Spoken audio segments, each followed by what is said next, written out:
अल्हम्दुलिल्लाह जी, बारिशें स्टार्ट हो गई हैं।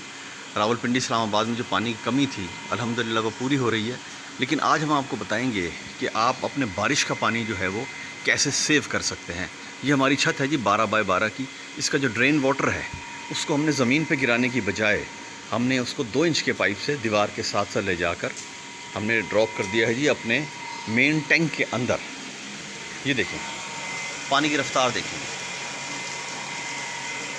तो इस तरह हम जो बारिश का पानी है उसे ज़ेर इस्तेमाल ला सकते हैं। ये हमारी छत है और मुसलसल साफ़ पानी हमारे टैंक में जा रहा है। और यहाँ पे हमने इसका जॉइंट लगाया है। जब यानी शुरू की बारिश को हम ये उतार देते हैं ताकि गदला पानी जो है वो नीचे निकल जाए। उसके बाद इस पीस को हम इस पर कनेक्ट कर देते हैं, जो साफ़ पानी है वो टैंक में चला जाए। तो इस वीडियो को ज़्यादा से ज़्यादा शेयर करें ताकि लोग इस तरह बारिश के पानी को बचा सकें। ये देखें, जोड़ है